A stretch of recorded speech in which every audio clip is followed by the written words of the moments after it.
इस धमाके ने ईरान के दिलो दिमाग को झकझोर कर रख दिया है। फिर से देखिए।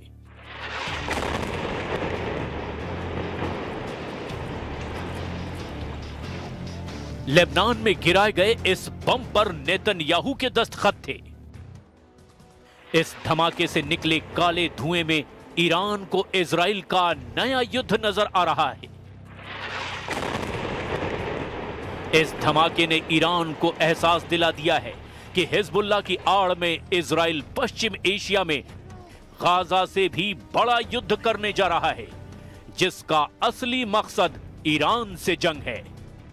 इजराइल हिजबुल्लाह और हमास की आड़ में दक्षिण लेबनान पर बम बरसा रहा है।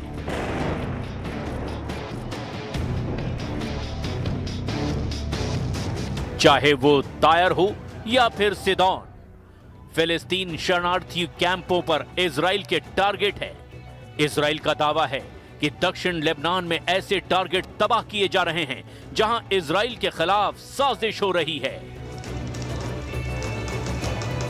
यौम अज़ीम व नफ्तखिर फी शुहदाना व फ़िज़्न अल्लाह मंसूरीन व मुक़ावमतना बाक़िया फी इज़्न अल्लाह व ला ननकसर नहनु शअब ला युक़हर।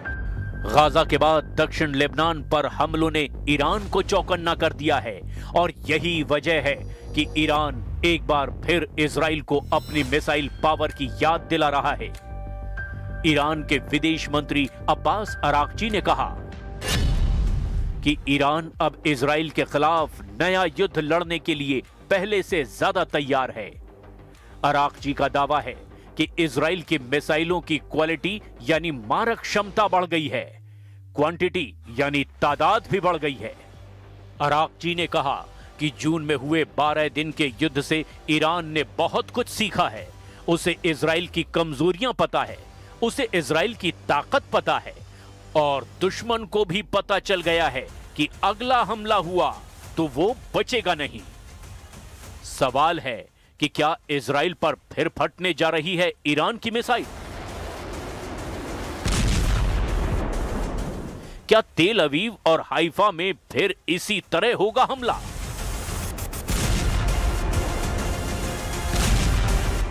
क्या ईरान की मिसाइलों के आगे फिर ढह जाएगा इजराइल का डिफेंस सिस्टम?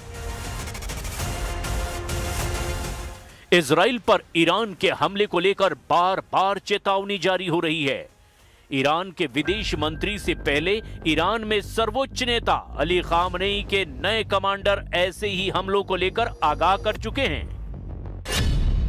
रिवॉल्यूशनरी गार्ड्स के नए chief major general Mohammad Pakpour ने ऐसी वार्निंग दी है कि नेतन्याहू और ट्रंप के पैरों तले जमीन खिसक जाएगी। ऐसा दावा ईरान में किया जा रहा है। कमांडर पाकपूर ने कहा कि अगर इजराइल ने ईरान पर फिर हमला करने की गलती की तो ईरान की सेना इजराइल के लिए जहन्नुम के दरवाजे खोल देगी। मेजर जनरल पाकपूर की वार्निंग बता रही है कि ईरान ऑपरेशन टू प्रॉमिस 4 को अंजाम देने के लिए पूरी तरह तैयार है। मेजर जनरल मोहम्मद पाकपूर बड़े धाकड़ कमांडर माने जाते हैं। उनको मेजर जनरल हुसैन सलामी की मौत के बाद IRGC का कमांडर बनाया गया। मेजर जनरल हुसैन सलामी की मौत 13 जून को इजराइल के हमले में हुई थी और उसके बाद से पाकपूर IRGC की कमान संभाल रहे हैं। इजराइल के खिलाफ 12 दिन तक मिसाइल अटैक करने के बाद जब युद्ध विराम हुआ तो मेजर जनरल पाकपूर ने क्या कहा था, इसे भी जरा गौर से देखिए।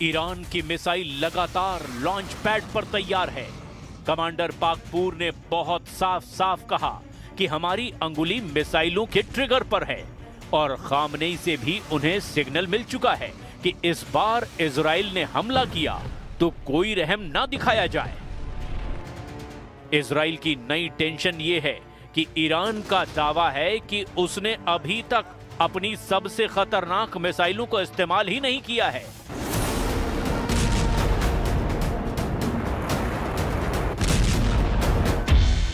लेकिन ईरान से युद्ध को लेकर अमेरिका और इजराइल से लगातार नए नए सिग्नल मिलने लगे हैं।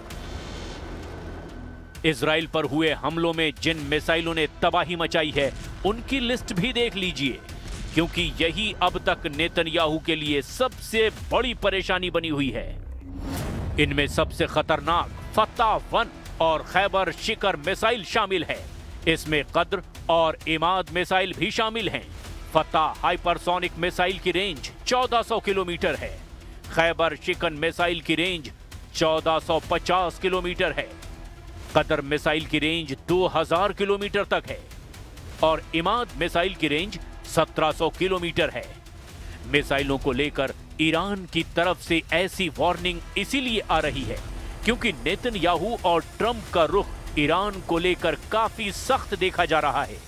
If you look at the Middle East, I would say prior to us hitting Iran so hard, we could have never made that deal because you would have had a dark cloud over the Middle East when we took out their nuclear capability, which was one of the great military maneuvers of all time. It was flawless. You saw that.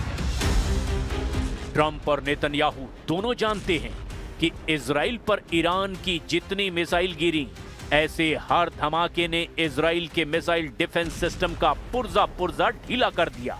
तेल अवीव से लेकर Haifa और अशदोद से लेकर Ben Gurion हवाई अड्डे तक हर missile हमले ने नेतन्याहू को ईरान पर नया प्लान बनाने पर मजबूर कर दिया। यही वजह है कि नेतन्याहू ने ईरान को घेरने के लिए अब नई तिकड़म लगाई है।